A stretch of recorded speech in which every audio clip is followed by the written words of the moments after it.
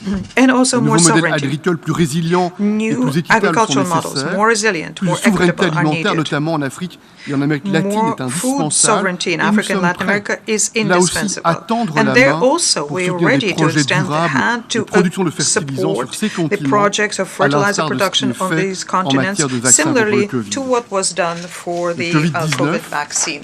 nous a ouvert les yeux sur nos COVID-19 forces et nos opened our eyes faiblesses. to our strengths and our weaknesses. Des vaccins ont été produits Vaccines en un were temps made record, in record sous la time. direction de la And under directrice the de leadership l'OMC, of the Ngozi, un WTO équilibre a pu être director trouvé entre la propriété intellectuelle, Ngozi, l'innovation a balance was scientifique found et l'accès between universel à la intellectual property, technologie.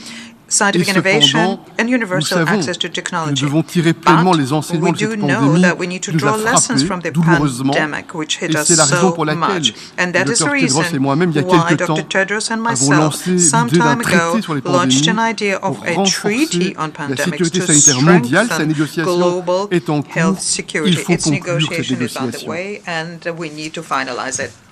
Mesdames et messieurs, Ladies and gentlemen, je conclus. I am concluding. Nous le mesurons bien. We understand Nous sommes dans un very moment well charnière we are at a de notre watershed histoire humaine. moment of our Un history. moment charnière de notre histoire humaine. Watershed Parfois, moment ce of the mot de history of moment humankind. charnière a été abusé plus que jamais. Watershed Nous moment, ressentons expression que le was moment que nous used vivons and n'est pas reused banal, n'est because- pas anodin. But sometimes we Et je pense feel à that we are Winston living through Churchill something that is exceptionally en extraordinary. 1946, And I'm thinking of Winston Churchill, évoquant who l'échec in de la Ligue des 1946, Nations when he was talking about à the éviter la failure Première about Guerre the League mondiale, of il disait Nations to ceci. prevent the Il First disait la World Société War, des he Nations said n'a pas the League of échoué Nations did not à cause de ses fail principes because of its ou de ses principles or conceptions. conceptions.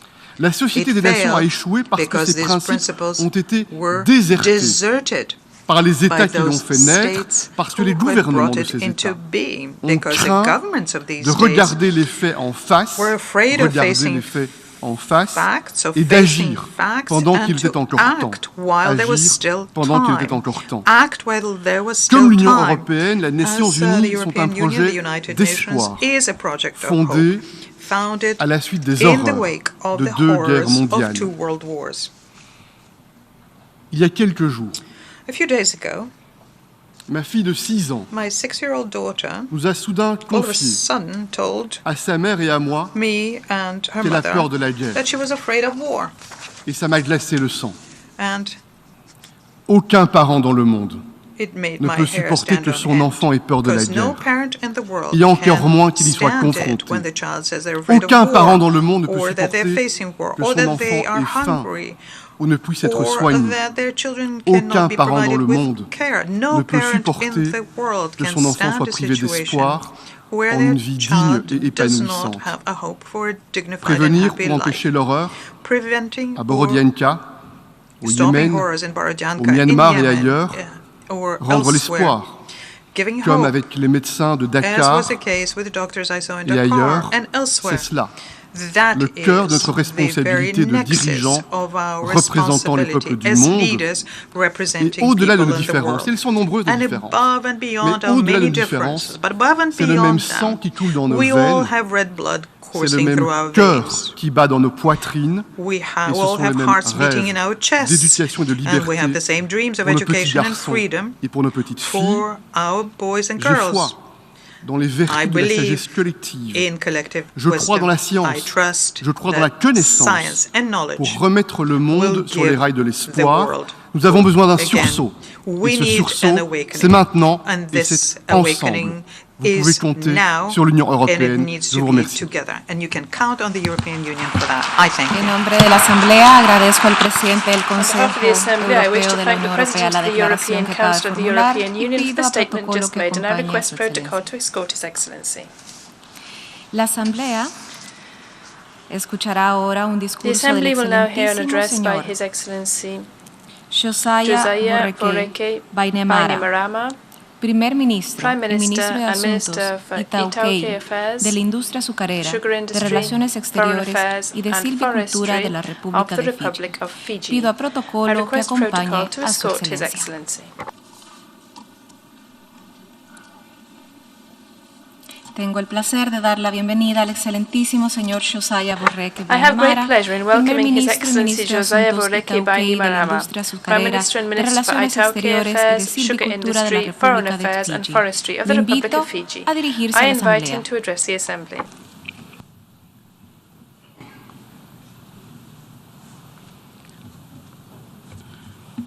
The President of the UN General Assembly, Jaba Korosi, the Secretary General, Antonio Guterres, Excellencies, ladies and gentlemen, Bulavinaka, and good morning. First, I congratulate you, Your Excellency Jaba Korosi, on your election as the President of the General Assembly. I also commend your predecessor, Foreign Minister Abdullah Shahid of the Maldives. Excellencies, in a year of challenge, I am here to condemn not one, but 3 great global conflicts. The first is Russia's war of aggression on Ukraine, a scourge that reflects a brutal mentality of conquest and empire. No matter their might, no matter their size, Fiji is unafraid to condemn any warring nation. We owe nothing less to the Fijian peacekeepers who have sacrificed and paid the ultimate price for peace's sake around the world. We in the Pacific, who have lived the horror of nuclear fallout, wholly denounce Mr. Putin's threatened use of nuclear weapons. And I appeal to him, give diplomacy a chance to bring this war to a speedy close. We too condemn another war, the climate war, that humanity is waging on itself, on our ecosystems and ocean. This war isn't fought with bullets and bombs, but apathy, denial, and a lack of courage to do what we all know what must be done. This is a war we are losing in every community, and city, and country of every size. But small states, those least responsible, stand to lose the most of all. Yet, we are not heard, not even it seems, by the leadership of some multilateral development banks.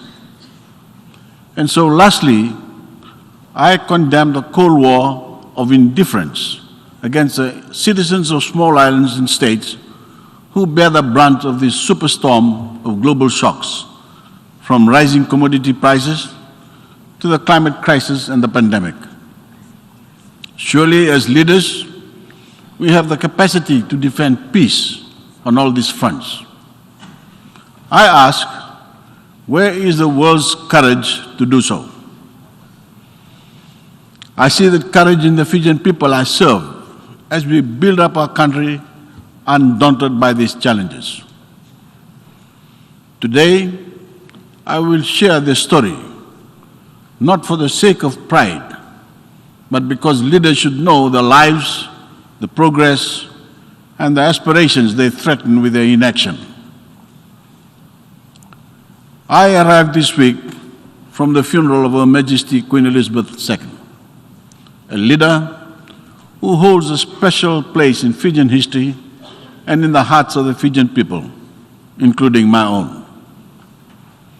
My fondest memory of Her Majesty was in London 4 years ago at a welcome reception she hosted at the Commonwealth Heads of Government meeting.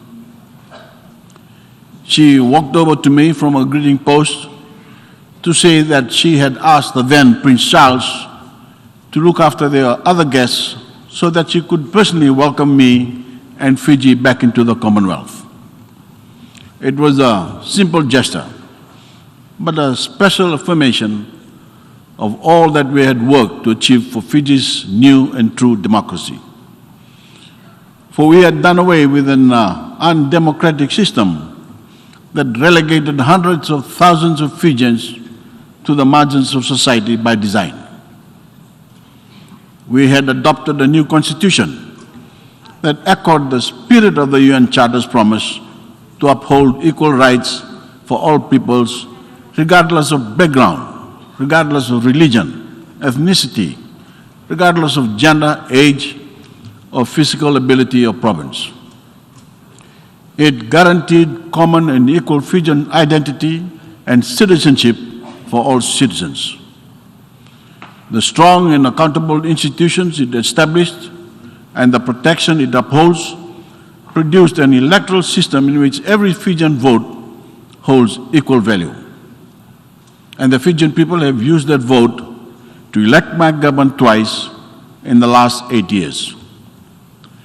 In our service, we have worked to advance the civil, political, and socio-economic constitutional rights of every Fijian, from the protection of indigenous land ownership to the right to clean water and adequate sanitation, the right to a clean and healthy environment, and the right to education, among many more. Since 2014, we have built or replaced hundreds of kilometers of water pipelines and improved access to clean water to over 80% of all Fijians. Thousands of Fijian households have gained access to the electric power for the first time, propelling electricity access in the country upwards of 96%. We have replaced or outright built dozens of bridges and crossings and lit up the country with thousands of new streetlights. We have built, upgraded, or rehabilitated close to 1,000 kilometers of roads. Poverty is falling, incomes are rising. The cost of data has fallen by as much as 98%. 95% of the Fijian population have mobile phone connectivity. And a national digital television platform, Walesi, reaches all 110 populated islands in Fiji.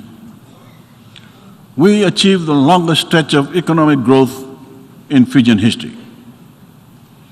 Among these wins for sustainable development, the Fijian education revolution is my greatest pride as Prime Minister.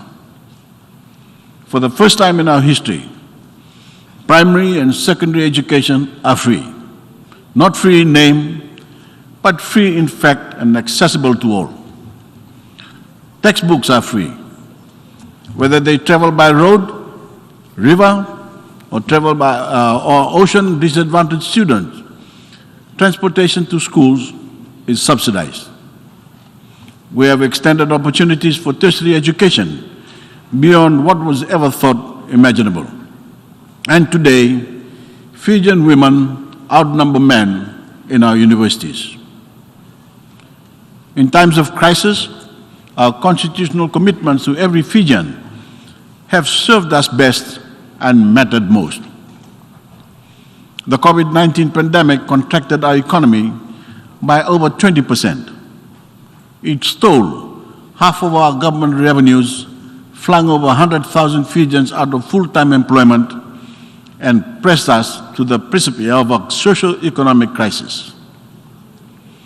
Through decisive policy choices, we maintained the strongest possible focus on protecting people and communities. Through our tourism revenue was zero, we paid out income support to the unemployed. We did not slash a cent of our pensions and payments to elderly and disabled Fijians. In total, we paid out $500 million in social assistance, the equivalent of 10% of the value of our GDP. With our partners' support, we achieved the near universal vaccination of our adult population. We reopened Fiji's borders from this past December, and we have since welcomed hundreds of thousands of visitors and earned hundreds of millions in revenue.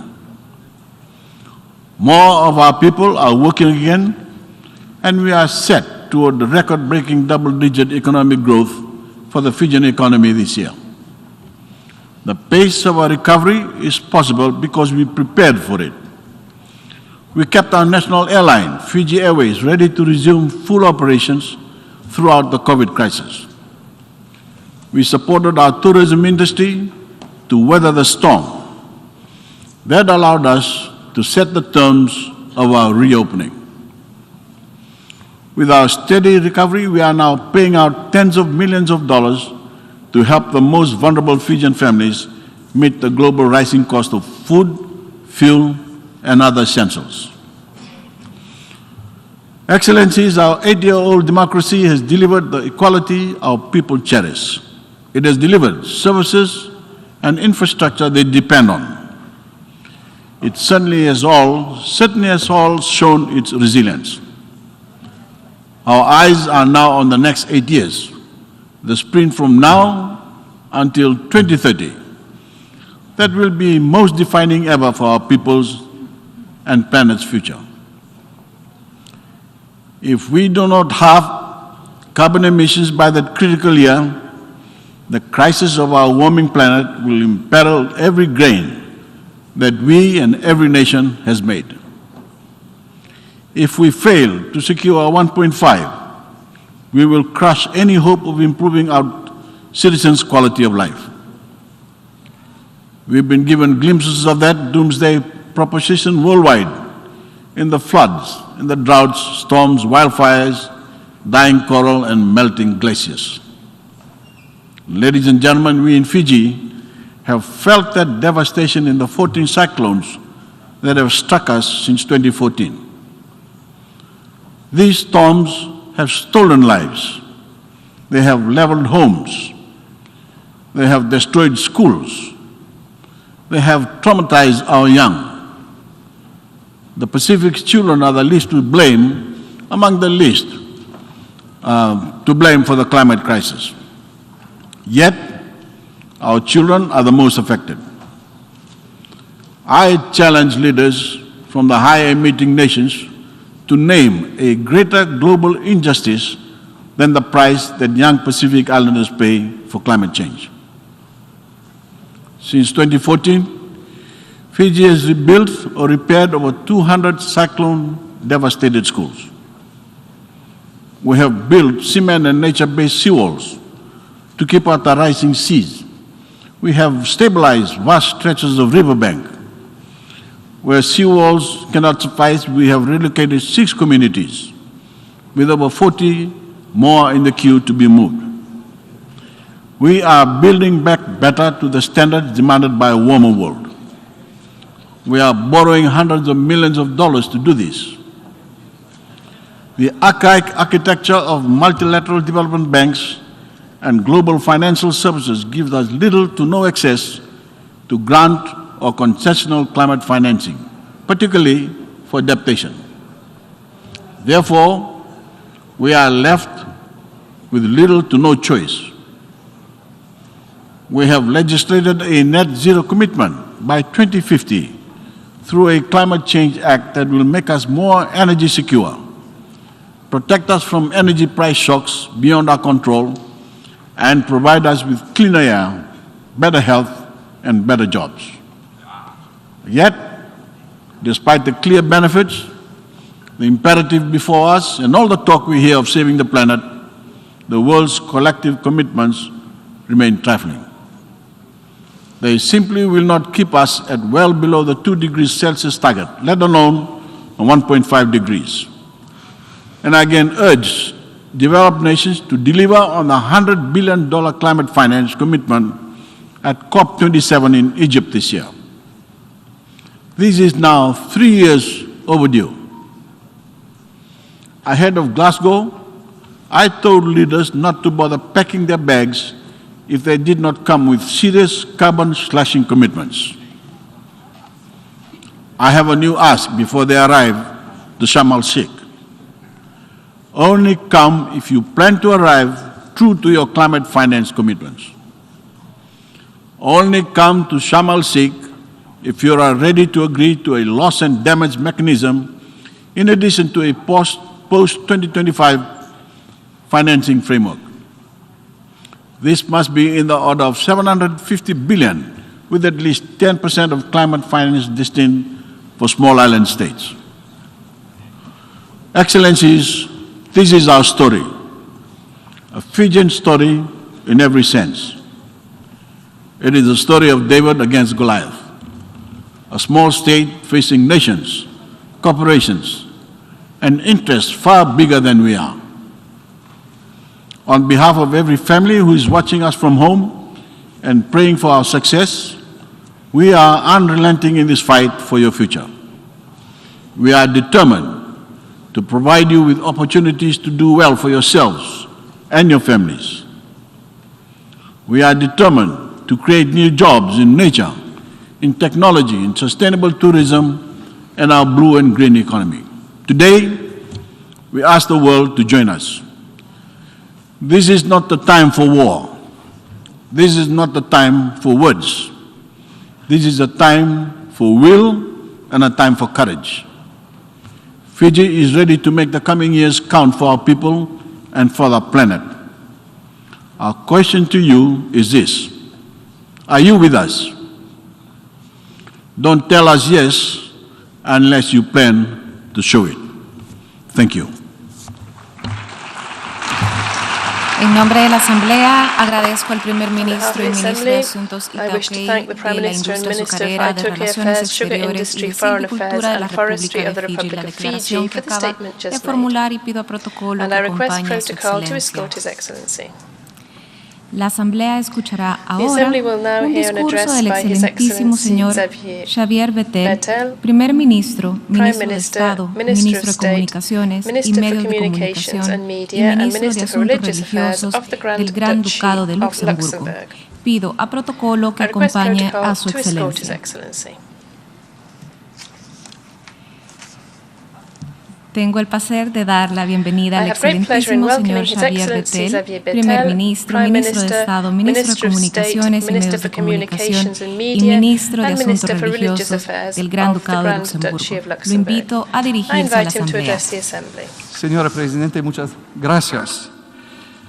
Madame la Présidente, chers collègues, avant toute chose, je voulais souscrire à ce qu'a dit mon collègue Charles Michel juste auparavant au nom de l'Union européenne. car je fais partie d'une génération qui n'a jamais connu la guerre. I'm part of a generation which has never known war, and we thought that war was relegated to the history books. However, my continent is now sur sa terre. Seeing war et je pense que notre force on its own soil, et justement notre solidarité, notre union et surtout notre unité.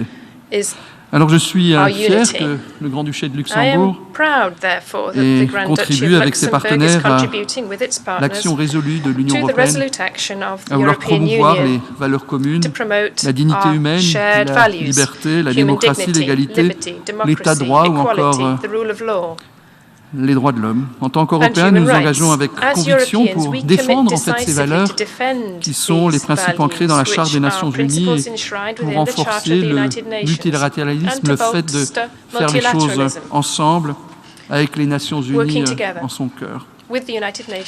Alors vous avez placé le débat général de la présidence sous le thème du tournant décisif et vous avez souligné justement la nécessité de trouver des solutions transformatrices face à des défis qui sont intriqués. Et je dois vous dire qu'on est actuellement dans un tournant décisif pour le monde entier et aussi pour les Nations Unies. Depuis bientôt 7 mois, la Fédération de Russie, et qui est membre, je n'ai pas besoin de vous le rappeler, un membre permanent du Conseil de sécurité, a lancé une guerre d'agression à grande échelle contre l'Ukraine, un pays voisin, souverain, avec aussi une implication du Bélarus. Et cette guerre, elle est non provoquée, elle n'est pas justifiée, a fait, chez beaucoup de citoyens, je ne sais pas comment c'est dans beaucoup d'autres pays sur le continent, européen en tout cas, qui a fait ressurgir la crainte d'une guerre. Et je vous l'ai dit tout à l'heure, ce plus jamais de redevenir quelque chose où on se pose des questions, est-ce que c'est possible? Et les récentes menaces aussi et les mesures annoncées par Moscou ont aggravé la situation. Et je dois vous dire qu'on les condamne fermement. Alors oui, nous avons un système ici avec le veto russe, avec un Conseil de sécurité bloqué, et c'est dur. Et le secrétaire général a condamné la violation manifeste de la Charte des Nations Unies par la Russie. Le 16 mars, je n'ai pas besoin de vous le rappeler, que la Cour internationale de justice a indiqué des mesures conservatoires exigeant de la Fédération de Russie qu'elle suspende immédiatement les opérations militaires. Et cette assemblée aussi s'est réunie de manière extraordinaire et a pris des motions, des résolutions, 3 résolutions dans ce contexte. On doit voir aussi qu'une grande majorité de cette Assemblée a condamné l'agression menée par la Russie contre l'Ukraine et justement a exigé aussi un cessez-le-feu. Alors pour vous dire qu'à la demande du président Zelensky, le président ukrainien, j'ai participé moi-même en tant que Premier ministre à vouloir faire des efforts. J'ai eu des entretiens avec le président russe et comme il y a des représentants aussi de la Fédération de Russie dans cette salle, je dois vous dire que je ne regrette pas d'avoir essayé. Je suis déçu du résultat. Je suis déçu du résultat quand j'entends par exemple le président Erdogan dire que la semaine dernière qu'on aura peut-être la paix et que le même jour le président Poutine annonce l'organisation de référendums. Et je dois vous dire qu'un référendum, nous-mêmes, quand on en organise, on sait combien de temps on doit le faire et d'organiser un référendum en période de guerre, et si j'ai bien compris, d'aller sonner chez les gens et de leur demander de mettre un bulletin dans l'urne, ou je ne sais pas comment ce sera organisé. Mais on ne peut pas organiser un référendum dans les circonstances qu'il existe aujourd'hui, où une population est poussée à l'extérieur. Et en fait, je crains même, Madame la Présidente, que ce référendum soit pris une excuse pour justifier des actions supplémentaires, pour dire que c'est un territoire russe, et donc le Donbass, aujourd'hui, doit être protégé de la part de la Russie, et donc de justifier l'utilisation encore plus brutale des moyens qu'il y a aujourd'hui. Et je le regrette.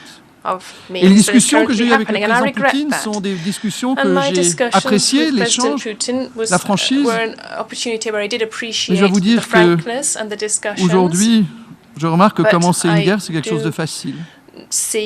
Mais qu'en fait, la grandeur d'un homme politique, c'est plutôt de savoir la terminer. Et de vouloir s'en sortir. Et je ne sais pas comment le président Poutine va expliquer aujourd'hui, il y a eu aussi une mobilisation là, ces derniers jours, où des jeunes sont demandés de se rallier aux troupes russes. Comment il va expliquer à des mères qu'elles vont perdre leur fils, à des femmes qu'elles vont perdre leur époux, à des enfants qu'ils ont perdu leur père pour une guerre qui n'a aucun sens. Aucun sens. Et en tant que politique, ça fait 9 ans maintenant que je suis Premier ministre dans mon pays, j'ai toujours essayé de trouver des réponses aux questions que je me pose. Et c'est la première fois, cher représentant de la Fédération de Russie, que je n'arrive pas à trouver de réponse. Je n'arrive pas à comprendre. Et donc ici, encore une fois, un appel à votre président pour qu'un cessez-le-feu et la diplomatie soit ce qui doit arriver. Alors j'ai fait les appels, mais après Boutcha, je ne pouvais plus. J'ai pas compris, et surtout de vouloir décorer après des militaires qui ont commis des crimes et quelque chose qui était intolérable n'est pas assez fort, qui était pour moi quelque chose d'inacceptable. Alors la guerre continue, elle a fait plus déjà de 14 000 victimes. Parmi la population civile en Ukraine, il y a plus de 1000 enfants. Et quand on voit qu'il y a des charniers qu'on retrouve, avec des gens qui ont été abattus, c'est ce que j'ai vu aussi à Boutcha, des exécutions sommaires. Chaque jour qui continue est un jour de trop. Et je dois vous dire qu'aussi que l'agression russe fait peser aussi des menaces sur les installations nucléaires ukrainiennes et que dans beaucoup de pays, on a peur. Un risque inacceptable pour l'Ukraine, mais aussi pour les autres pays européens. Et comme je vous l'ai dit, je me suis rendu en Ukraine il y a plus ou moins 3 mois et j'ai visité les villes de Borodianka, Boutcha et Irpin, où j'ai rencontré, permettez-moi de parler d'une expérience personnelle, une femme qui avait tout perdu, tout. Mais elle gardait l'espoir, elle gardait la volonté de croire en la paix. Et elle était là avec son petit-fils, qui était devenu sourd à cause des bombardements qui avaient lieu à côté de lui. Alors je suis désolé, cher représentant de la Fédération de Russie. On ne peut pas condamner un pays, on ne peut pas condamner une génération, on ne peut pas tuer des innocents. Je trouve pas de mots.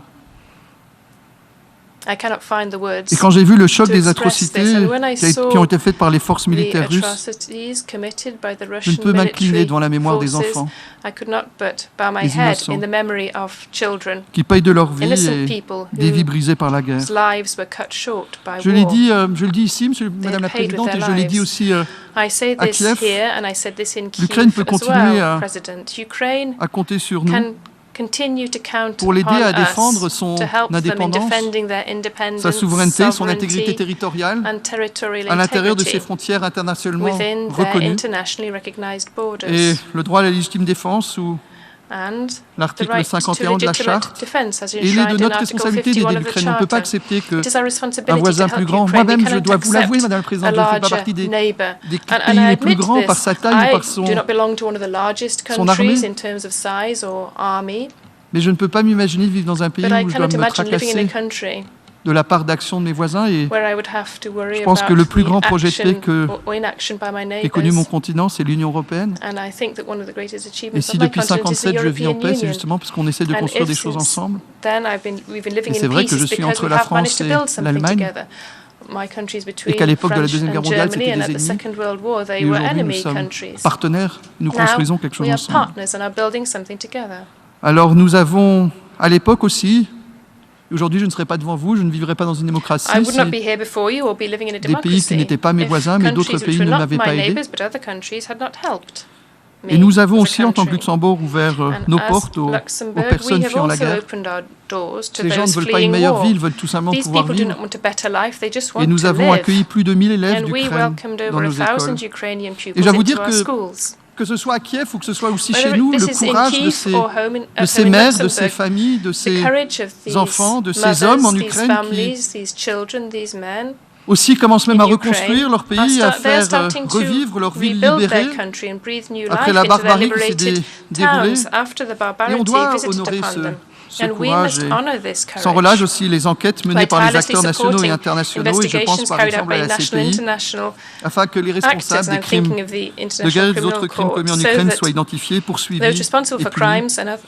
Il ne saurait y avoir d'impunité ni pour les crimes de guerre, ni pour les crimes contre l'humanité, ni pour le crime de génocide, ni pour les crimes d'agression. Et permettez-moi donc de saisir cette occasion pour saluer aussi le courage en Russie, parce que le président Poutine a demandé quand même maintenant une mobilisation, et vous voyez des Russes qui partent, des jeunes Russes qui quittent leur pays. On voit aussi des... Et la réponse ne peut pas être, on ne peut pas parler, et Charles l'a dit tout à l'heure, on ne peut pas dire qu'aujourd'hui, parler de guerre déjà vaut condamnation. Je pense qu'il n'est pas trop... Si, il est déjà trop tard. Car ce qui s'est passé est impardonnable. Mais cessez le feu. Arrêtez de tuer des innocents. Et quelque chose, cher représentant de la Fédération de Russie, qui me tient à cœur moi-même. Et pourquoi je suis si sensible à ce sujet? Je vous le dis. J'ai une grand-mère qui était russe. J'ai un grand-père qui était polonais.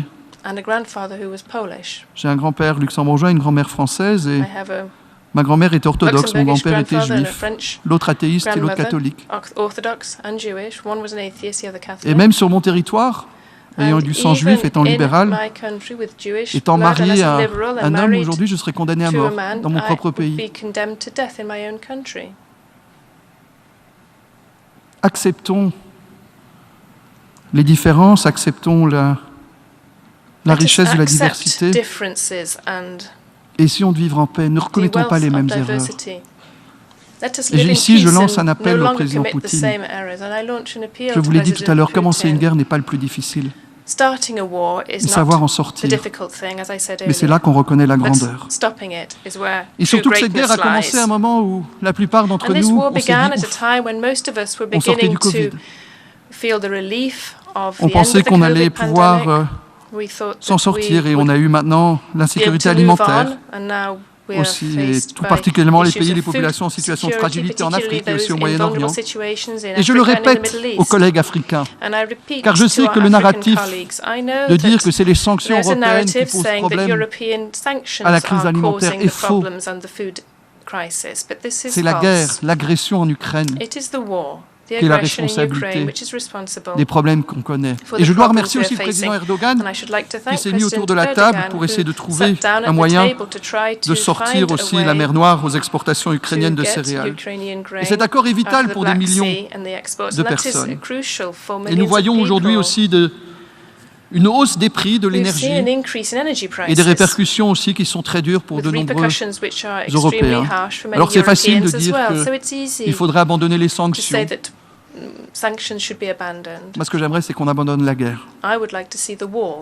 Pas nous, mais vous, nos collègues russes.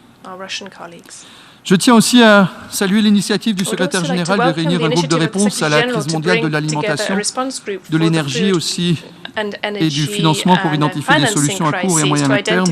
Et je remercie Antonio Guterres et ses équipes pour leurs efforts vraiment énormes, comme je l'ai dit tout à l'heure, concernant l'accord avec la Turquie.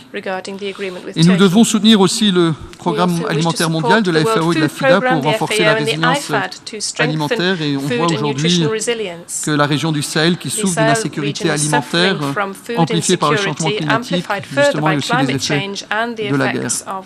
Et j'étais il n'y a pas longtemps aussi au Niger, et je tiens aussi à remercier le leadership du président Bazoum, qui est un pays partenaire de la coopération, et nous voulons justement nous engager pour plus de stabilité dans la région. Je dois vous dire que je me rappelle quand j'étais avec M.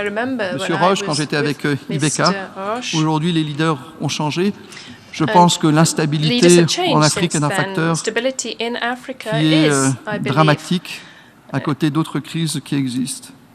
Moi, je suis fier d'être Premier ministre, aussi Madame la Présidente, d'un pays où 1% de son revenu national brut est réservé à l'aide publique au développement. Et la plupart d'entre vous, vous vous en doutez, qu'à chaque fois qu'on parle d'aide publique pour le développement, que vous avez l'un ou l'autre pays qui vous dira, ou l'un ou l'autre citoyen qui vous dira, mais pourquoi est-ce que vous aidez les autres? Il y a toujours des problèmes chez vous aussi. Mais je suis fier d'avoir 1% pour aider d'autres personnes quand on voit que certains problèmes que nous avons chez nous sont des problèmes qui sont minimes par rapport à d'autres. Et nous voulons aussi contribuer à justement réaliser le programme de développement durable à l'horizon 2030. Et afin d'atteindre justement ces objectifs, le partenariat avec l'Afrique est crucial et nous entendons aussi le renforcer au niveau continental entre l'Union européenne et l'Union africaine, et ceci aussi au niveau bilatéral. Et cela va au-delà de la coopération traditionnelle axée sur les secteurs sociaux tels que la santé ou que l'éducation. Il s'étend à la coopération en matière d'énergie renouvelable et de lutte contre les changements climatiques, comme nous le faisons aussi avec nos partenaires du Cap-Vert, et à la coopération aussi dans les domaines de la technologie et de l'information. Et récemment, j'étais à Kigali, au Rwanda aussi, où nous continuons aussi à le faire. Et si on veut être des partenaires crédibles, on ne doit surtout pas faire des réunions où on s'engage, parce que ça, on a tendance tous à le faire, mais aussi à respecter nos engagements. Ça ne sert à rien de se rencontrer pour se promettre, mais après de ne pas le faire. Donc, pour ma part, par exemple, au niveau du financement climatique, mon pays a décidé d'appliquer le principe de l'additionnalité, donc notre financement s'ajoute aussi à notre APD. Et lors de la COP26 à Glasgow, j'ai annoncé que le Grand Duché de Luxembourg allait augmenter son financement climatique pour porter à 220 millions d'euros sur la période 21-25. Et la moitié de ce financement va à l'adaptation au changement climatique, justement dans les pays les plus vulnérables. Et nous comptons aussi investir une part croissante dans des instruments innovants afin de mobiliser des financements privés. Et nous sommes chefs de file européens en matière de finances durables et nous jouons justement un rôle majeur dans la mobilisation de capitaux privés justement requis pour financer les transitions vers la neutralité carbone et justement avec la BEI aussi dans le domaine de la finance durable. Face à l'urgence climatique, de temps en temps, je vais vous dire aussi, parce qu'on est un peu frileux en tant que politique. On se dit est-ce qu'on peut ou est-ce qu'on ne peut pas. J'ai un grand nombre d'orateurs aujourd'hui qui se posent, et nous on se demande si ça va augmenter de 2 ou 3 degrés, quelles seront les conséquences. Il y a certains pays qui demandent combien de temps ils vont exister encore. Ils ne risquent pas d'être rayés de la carte du monde à cause de l'augmentation des températures. En sommes-nous aussi conscients? Et donc, au Luxembourg, j'ai lancé quelque chose qui s'appelle le Conseil des citoyens, où on a demandé à 100 citoyens de se retrouver ensemble et de faire des propositions. Et on réalise en fait que les propositions de nos citoyens sont souvent plus courageuses que ce que nous, en tant que politiques, on pense. Donc, une expérience assez intéressante et on doit être à leur écoute. Et on va se retrouver à Sharm el-Sheikh pour un grand nombre d'entre nous. Nous devons nous mobiliser pour garder le cap justement de l'objectif de 1,5 degré Celsius auquel nous avons souscrit à Paris. C'est seulement ainsi qu'en faisant des efforts communs qu'on arrivera à réduire l'impact du changement climatique. Et permettez-moi de penser aussi à nos amis du Pakistan, avec ce qui s'y passe. Et ça a un impact aussi sur les droits humains, et en particulier sur les droits des enfants. Et cela fait partie donc des priorités du Grand Duché de Luxembourg au Conseil des droits de l'homme. Nous nous engageons aussi au Conseil pour pouvoir l'égalité des genres, lutter contre les discriminations, renforcer l'état de droit, l'espace civique, contre l'impunité. Et permettez-moi juste d'avoir aussi une pensée pour Mahsa Amini en Iran. Ce qui s'est passé, la police de la moralité, qui a décidé de l'avenir d'une femme. Est-ce qu'il est normal encore, Madame la Présidente, et je l'ai dit l'année dernière quand j'étais ici devant vous, que selon mon lieu de naissance, mes droits ne sont pas les mêmes? Que selon mon lieu de naissance, si je suis membre d'une certaine religion, je n'ai pas de droit. Si je suis d'opinion politique différente, je n'ai pas de droit. Si je suis d'une orientation sexuelle différente, je n'ai pas de droit. Dans même certains pays, je suis condamné à mort. Et si je suis une femme, j'ai moins de droits qu'un homme. C'est une réalité aujourd'hui, en 2022.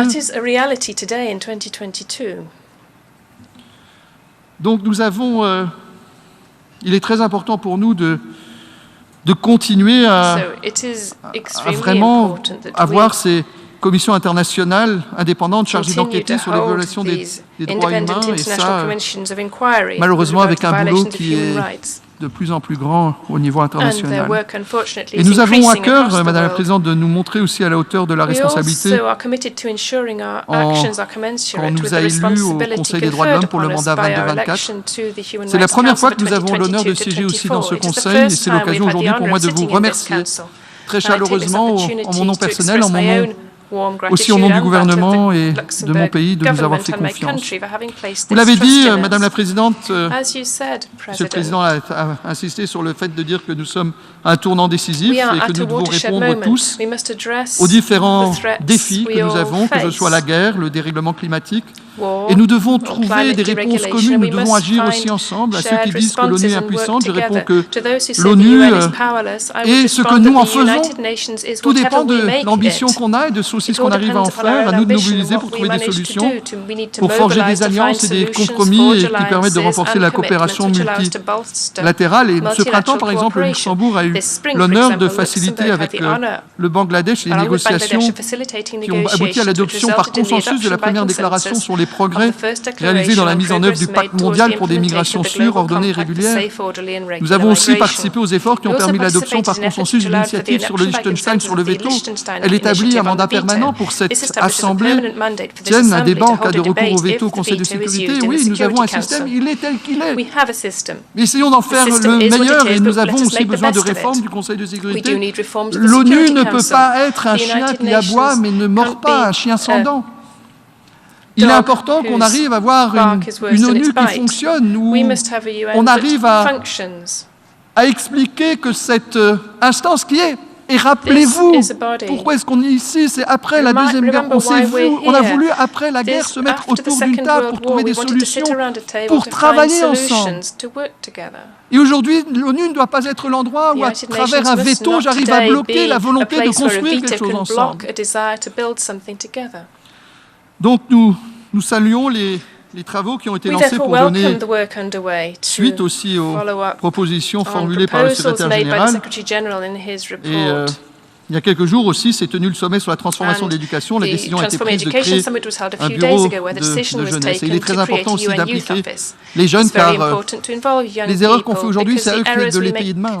Il faut avoir le courage de savoir que la politique, c'est pour certains les échéances prochaines, mais c'est surtout l'héritage que l'on laisse aux générations futures. Alors, Monsieur le Président, Madame la Présidente, je peux vous assurer que le Luxembourg continuera à se mettre au service des Nations Unies pour porter haut nos valeurs communes, les valeurs de l'humanité. C'est pour cela que le Grand-Duché de Luxembourg est aussi candidat au Conseil de sécurité pour le mandat 31-32. C'est pour cela que nous continuons à nous engager pour la paix et la sécurité en Ukraine, au Mali, au Proche-Orient. C'est pour ça que nous nous engageons pour les droits de tous les êtres humains et que nous soutenons l'action humanitaire pour les populations du Sahel, de la Syrie, de l'action humanitaire. Et c'est pour cela que nous répondons toujours présents quand il s'agit de défendre la Charte des Nations Unies. Madame la Présidente, je vous remercie de l'attention et j'espère que l'année prochaine, qu'on se retrouvera ici, les atrocités qui se passeront en Ukraine feront partie de l'histoire. Merci. От имени Ассамблеи хочу поблагодарить премьер-министра, On behalf of the Assembly, I wish to thank the Prime Minister, Minister of State, Minister for Communications and Media, and Minister for Religious Affairs of the Grand Duchy of Luxembourg for the statement just made, and I request protocol to escort His Excellency. Ассамблея заслушает The Assembly will hear an address by His Excellency Mark Rutte, Prime Minister and Minister for General Affairs of the Kingdom of the Netherlands.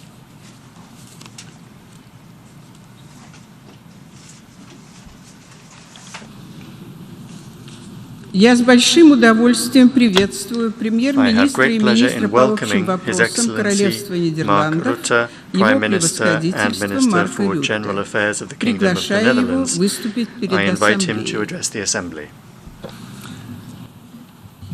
Madam President, Your Excellencies, ladies and gentlemen.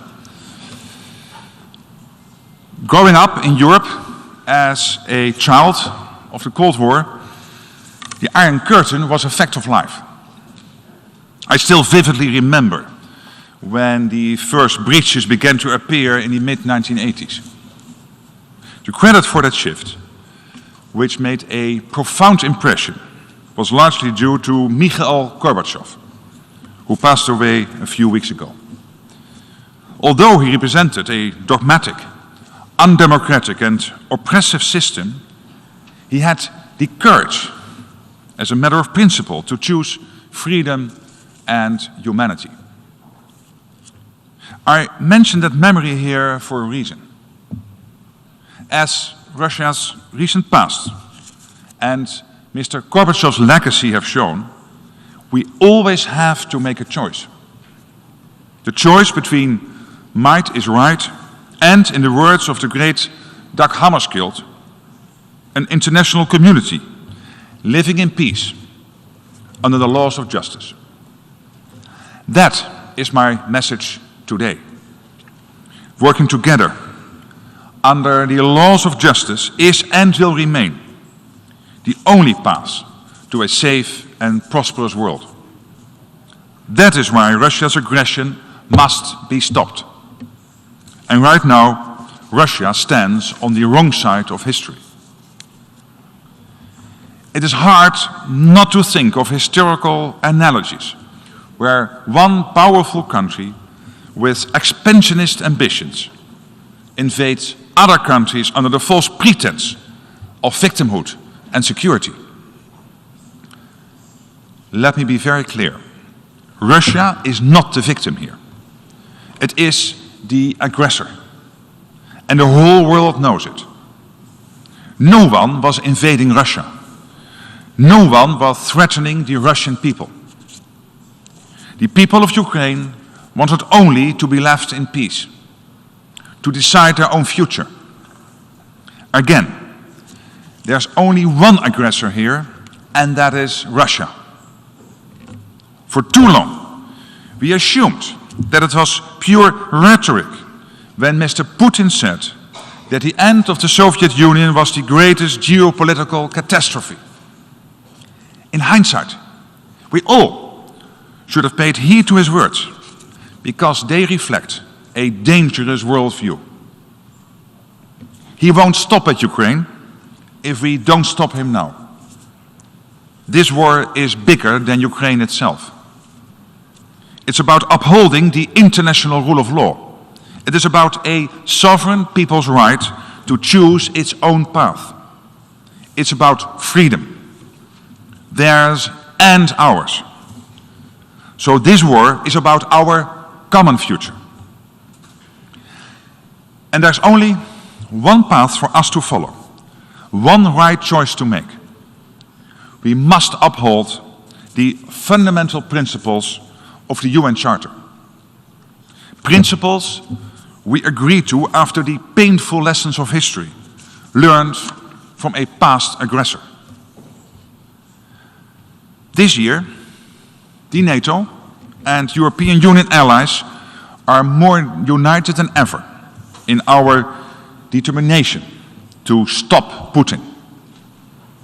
And all UN member states should be united in condemning this unprovoked war. Because Russia's unbridled aggression is an assault on the UN Charter and the international rules-based order, an assault on the very foundations of our partnership, and so an assault on the security of us all. The Ukrainian people are fighting for their freedom, one stride at a time. I have great admiration for Ukraine's achievements on the battlefield. Ukraine is gaining ground. This shows that our military assistance is working, and it motivates us to do even more. In the past week, Putin made a speech that can only be described as a sign of panic, a sign of weakness. He is losing his own ill-thought war, and he knows it. That's why he clutches onto his delusionary narrative, full of lies and deceit. His words were meant to intimidate, but they leave us cold. Putin's latest threats to invoke its nuclear capabilities are intended to sow division in the growing unity that the world is showing, but he will not succeed. Together with our allies, the Netherlands will continue supporting Ukraine in any way we can, however long it takes, every inch of the way. So I call on each of you, all the UN member states, to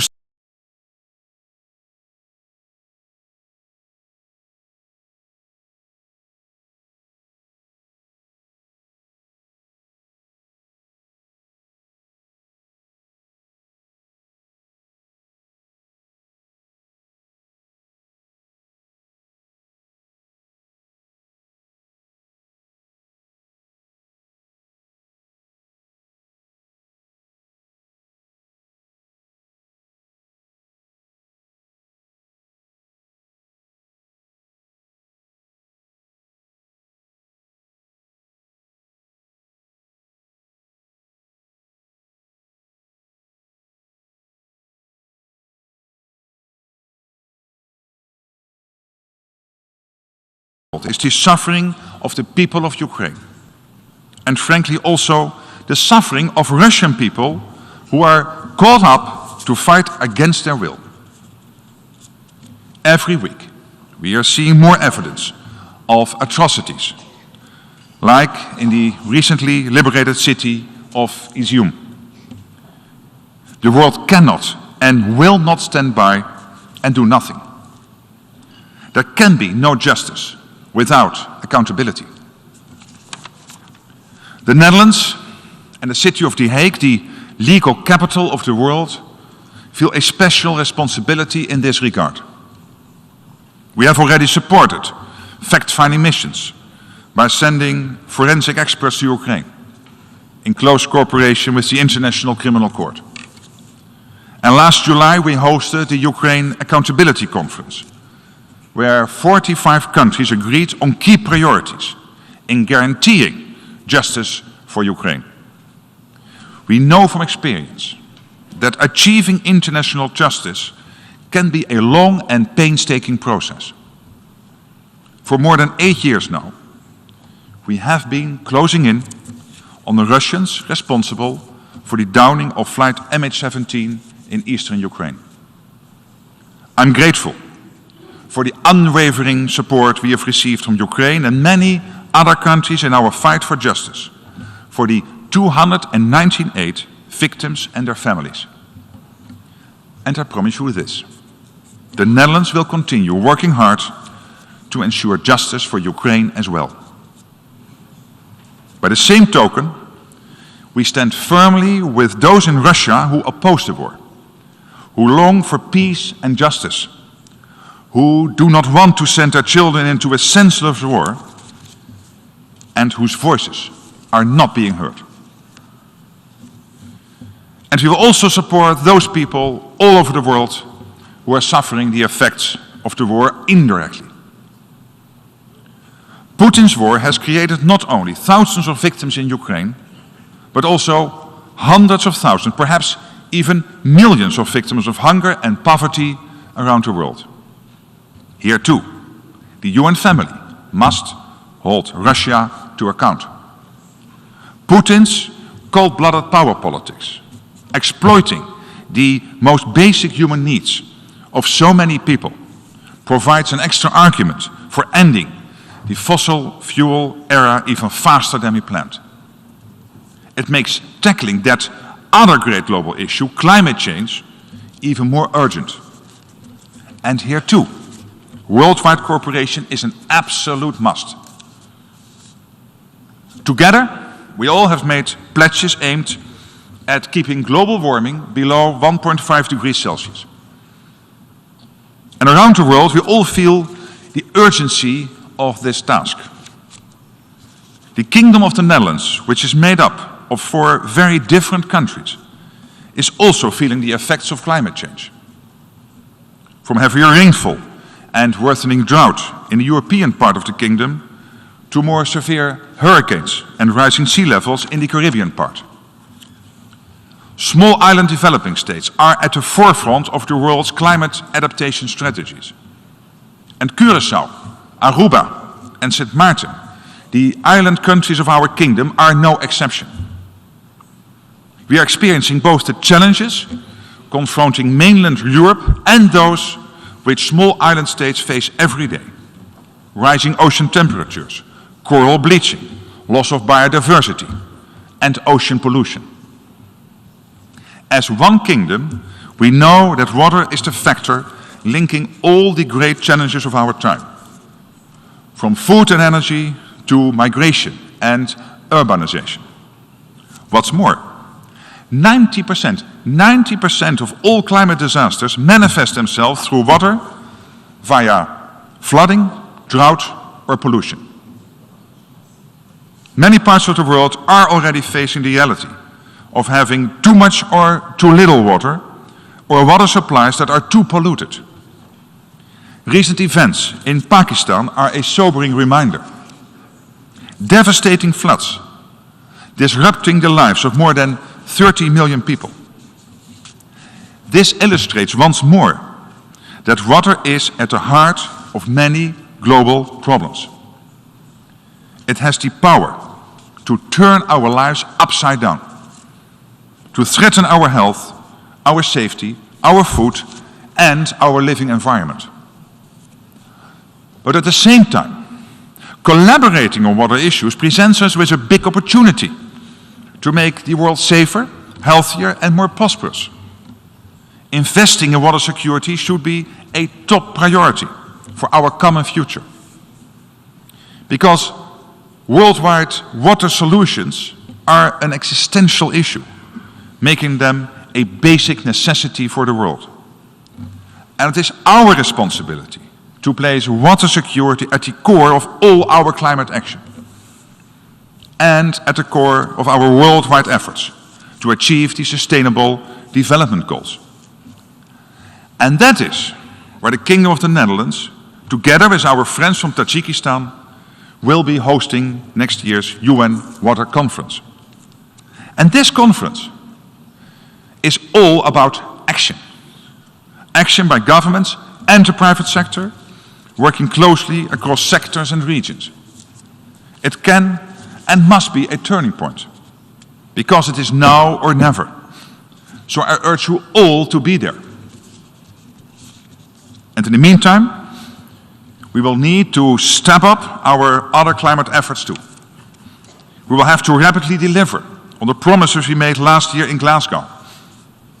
COP27 in Sharm el-Sheikh will be another milestone, if only because it will mark the first time we are convening on the African continent. Earlier this month, I met with African leaders in Rotterdam at the Africa Adaptation Summit. Our discussions further impressed on me the importance of climate action for Africa. And I can tell you this, the EU member states remain fully committed to a 55% reduction in carbon emissions by 2030 and a swift transition to clean energy. The Netherlands is also working to combat deforestation and to help the world meet its $100 billion pledge